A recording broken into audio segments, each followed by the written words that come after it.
Bocah laki-laki ini akan berubah menjadi manusia berotot super kuat saat bersemangat. Namun ibunya berbohong dan mengatakan kalau dia adalah manusia terlemah di dunia. Ibunya hanya mengizinkan Jili bermain dengan bonekanya. Tapi tak disangka, di hari pertama sekolahnya, dia diincar oleh seorang gadis berandal.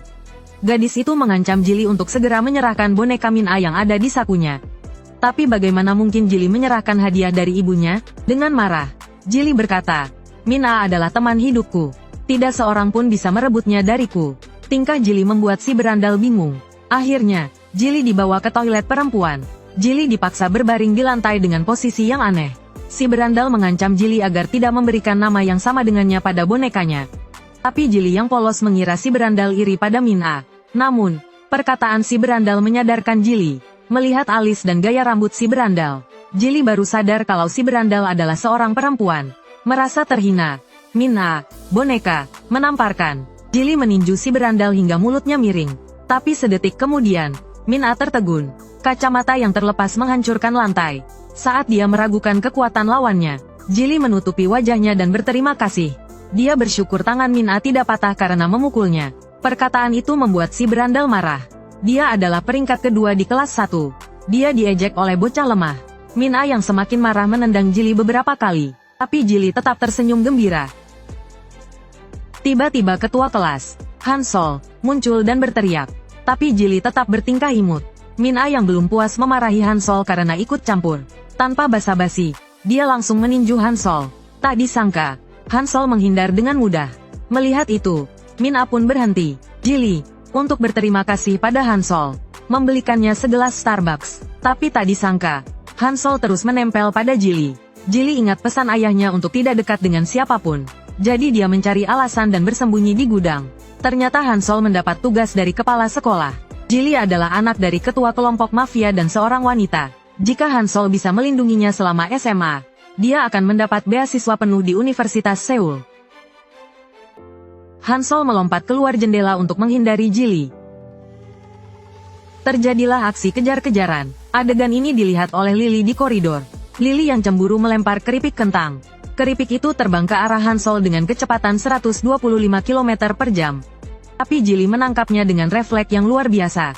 Dia mengambil posisi start. Kakinya menegang dan urat-uratnya menonjol. Tapi tenaganya terlalu besar. Sepatunya robek menjadi dua. Dia jatuh tersungkur di depan semua orang. Bajunya kotor terkena jus bayam. Di sisi lain, berandal yang dihajar Jili sudah di rumah sakit. Bosnya, Black Bull, marah. Siapa yang berani menyentuh anak buahku? Anak buahnya menyebut nama Min-A. Black Bull mengira Min-A lah yang melukai anak buahnya. Dia mengirim anak buahnya ke kelas Min-A. "Bos, kami ingin kau datang." Min-A yang sedang kesal langsung membanting anak buah Black Bull. Anak buah itu berdarah-darah. Wajahnya sangat mengenaskan. Anak buah yang lain ketakutan. Mereka memohon Min-A untuk ke atap. "Kalau tidak, kami akan dihukum Black Bull." Saat itu, Black Bull sedang melatih anak buahnya yang terluka di atap. Dia berkata akan membuat Min-A bertekuk lutut. Tiba-tiba pintu berderit terbuka. Dot dan Min-A, si jagoan kelas, masuk. Min-A yang tak tahu apa-apa bertanya, "Ada perlu apa?" Si banteng hitam berkata dengan dingin, "Apa kau yang menghajar si hitam dan si rambut merah sampai masuk rumah sakit?" Min-A terlihat bingung. Lalu dengan angkuh ia menjawab, "Memang kenapa kalau aku yang menghajar mereka? Hari ini, aku juga akan menghajarmu." Ia langsung melayangkan tinjunya. Ibu berdandan cantik, siap pergi berbelanja. Karena kurang olahraga selama masa nifas, badannya sedikit melebar. Tanpa sengaja, ia merobek pintu detektor logam menjadi dua. Untungnya, satpam tidak mempersulit Ibu Jian Guo. Ia berhasil membelikan Zili sepatu baru. Penjual yang ramah memuji Jian Guo sebagai ayah yang hebat. "Ayah, siapa yang kau sebut ayah?" Jian Guo yang pemalu langsung marah. Ia menghentakkan kakinya hingga lantai retak. Jian Guo yang kesal langsung pulang ke rumah. Sementara itu, Min-A sedang duel 1 lawan 1 dengan si banteng hitam. Meskipun Min-A besar dan kuat, karena perbedaan gender, si banteng hitam lebih unggul. Dengan kuncian kaki, si banteng hitam membuat Min-A tak berdaya. Min-A bertekuk lutut dan menyerah. Ia bersumpah tidak menyentuh si hitam dan si rambut merah. Namun, si banteng hitam membuat pose aneh. "Kelas 1 adalah wilayah kekuasaanku. Sayang sekali kalau wajahmu sampai luka." Lalu ia melemparkan salep luka. Min-A yang berlutut hanya bisa meraung kesal. Di saat yang sama, Zili sedang mencuci kemejanya yang terkena noda bayam. Tiba-tiba muncul seorang pemuda berambut putih. Ia mengancam Zili untuk menjauhi Han Shuai. Kalau tidak, teman mainmu, Min Ae, akan mati. Tapi akibatnya sudah bisa ditebak. Zili langsung mencengkeram lengannya. Dalam sekejap, bekas cengkeraman yang dalam terlihat di lengannya. Pemuda itu tahu ia kalah dan mundur. Tanpa disangka, ia bertemu si banteng hitam di koridor. Si banteng hitam bertanya dari kelas mana ia berasal. Zili menjawab dengan pelan bahwa ia baru pindah ke kelas Han Shuai. Si banteng hitam terkejut. Jangan-jangan kau yang menghajar si hitam dan si rambut merah? Saat si banteng hitam hendak menyerang, si rambut merah berkata bahwa ia belum pernah melihat Zili. Si banteng hitam menyadari kesalahannya. Ia mengelus kepala Zili dengan ramah. Akulah penguasa kelas 1. Lain kali kalau bertemu aku, jangan lupa memberi hormat. Melihat pria aneh itu, Zili ketakutan dan langsung lari pulang. Ibunya sudah menunggunya di sofa. Ia bertanya bagaimana hari pertama Zili di sekolah. Zili menjawab bahwa teman-teman sekelasnya ramah dan ia senang bersekolah. Tapi melihat sepatu baru Zili yang sudah rusak, ibunya marah dan yakin Zili telah diintimidasi. Lalu ia memegang dahinya dan berkata ia mungkin mengalami depresi pasca persalinan. Ia memberikan sepatu baru yang ia beli untuk Zili. Namun, naluri keibuannya membuatnya khawatir. Hari kedua Zili di SMA pun dimulai. Pagi hari berjalan dengan tenang. Namun saat makan siang bersama Han Shuai, tiba-tiba seseorang menyiram mereka dengan kuah kari. Ternyata itu adalah anak buah si banteng hitam yang dihajar Min Ae. Melihat mereka yang galak, Zili hanya bisa diam. Tapi pemuda berambut coklat itu tidak berhenti. Ia sengaja menabrak Zili di tikungan. Tak disangka, dia malah terjatuh. Si rambut coklat bingung dan tak tahu harus berbuat apa. Khawatir dia terluka, Chili segera menghampirinya untuk membantu. Tapi tak disangka, si rambut coklat langsung mengaku lehernya sakit karena terbentur. Dan langsung memeras Chili 300.000. Sepertinya itu belum cukup untuk melampiaskan amarahnya. Dia langsung meninju wajah Chili dengan keras. Meskipun begitu, Chili tidak marah. Sambil menangis dia berkata, "Kamu pasti tidak sengaja memukulku, kan? Aku benar-benar takut kalau nanti aku memukulmu sampai mati." Kata-kata itu membuat si rambut coklat semakin marah. Saat itu, tiba-tiba Han Shuai turun tangan. Han Shuai menghujani si rambut coklat dengan beberapa pukulan.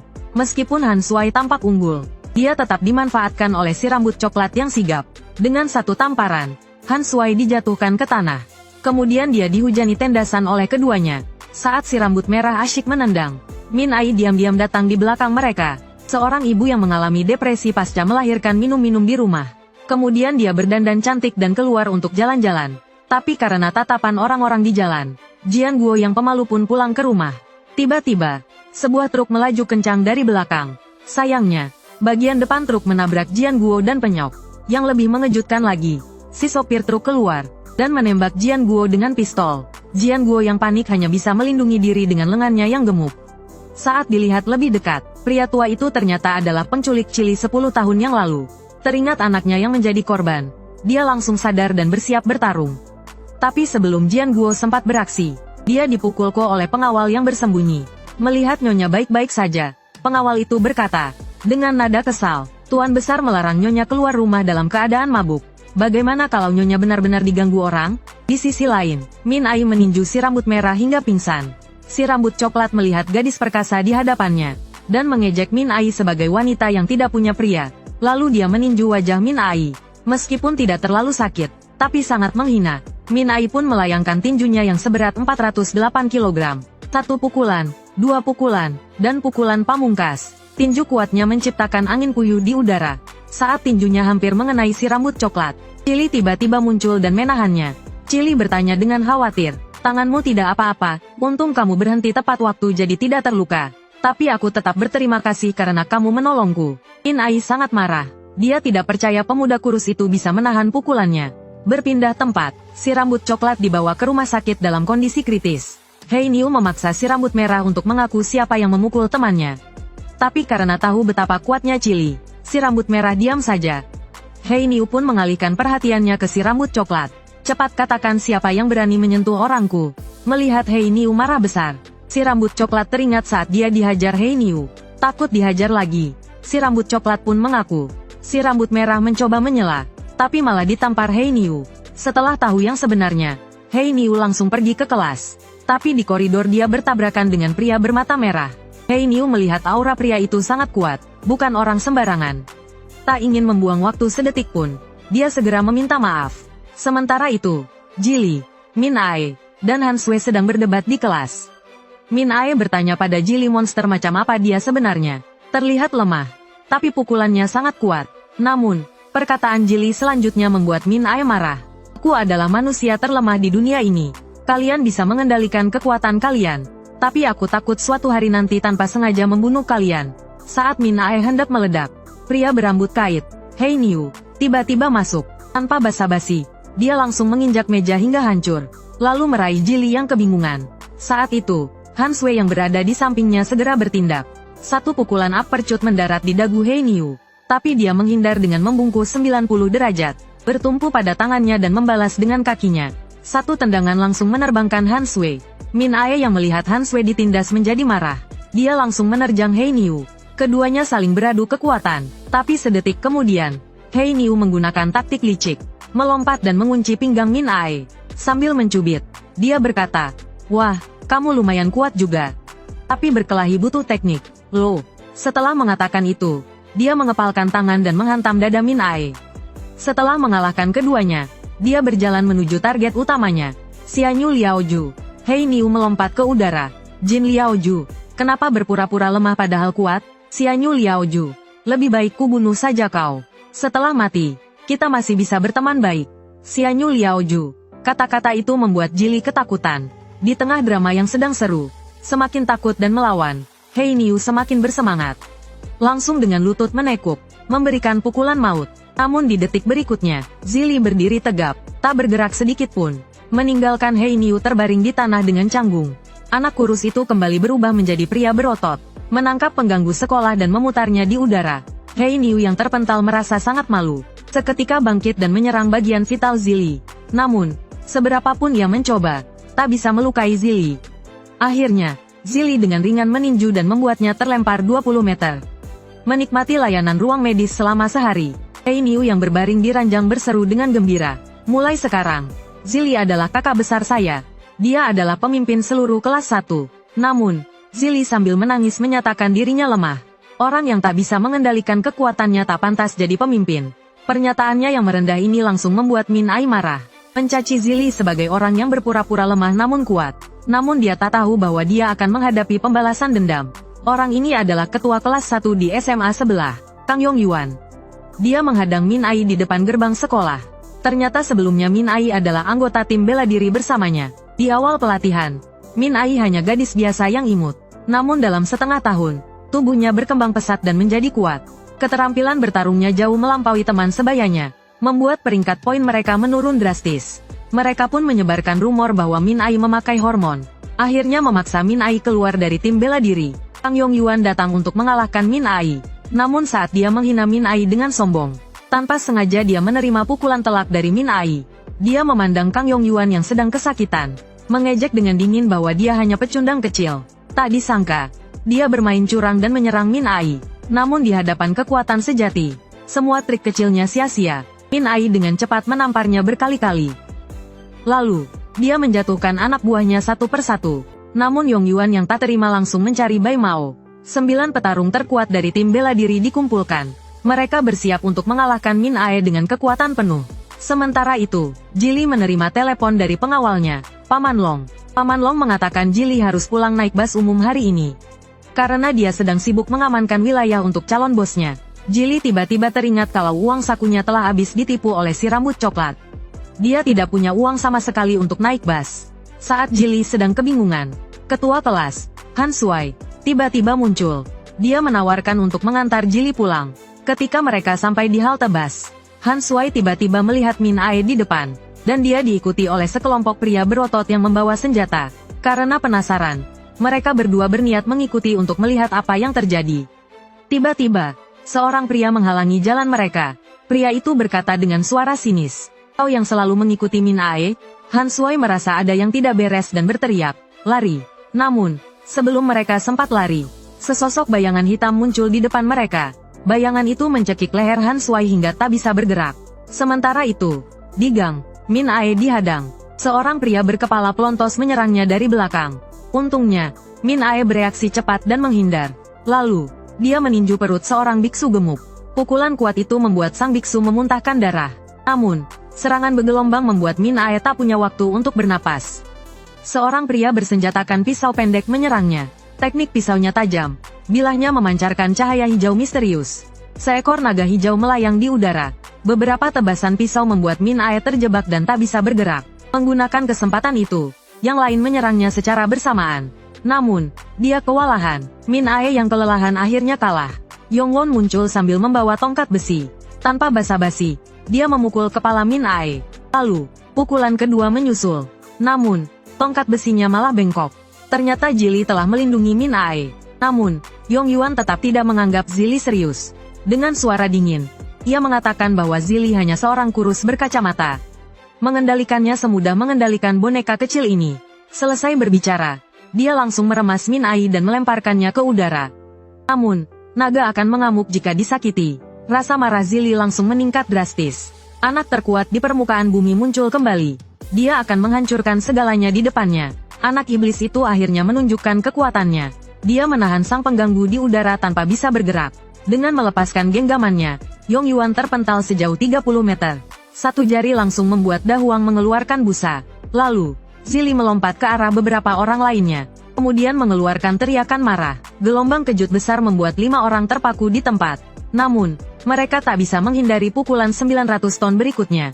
Xiao Lu, pelari cepat, melilit lengannya. Da Huang, si angkat besi, memeluk erat betisnya. Namun di hadapan kekuatan nyata, semua ini sia-sia. Dalam sekejap, Zili dengan mudah mengatasinya. Saat itu, lelaki bertangan pisau mengeluarkan energi pedang berwarna hijau, melancarkan serangan terkuat, King Long Slash. Namun Zili menangkapnya hanya dengan satu tangan. Tiba-tiba, Xiao Huang melompat melakukan serangan curang. Dengan pukulan petir langsung ke mata kanan Zili. Anak licik ini bermain kotor. Biar ku beri pelajaran. Nikmati serangkaian pukulan 900 ton dariku. Setelah mengalahkan mereka, Zili merasa bahagia seperti anak 500 ton. Han Sui membawa Min Ae yang pingsan menjauh dari medan perang. Namun, tiba-tiba Paman Long muncul. Dengan nada dingin, Leng Seng memarahi Han Sui karena pekerjaannya sebagai pengawal tidak memenuhi syarat.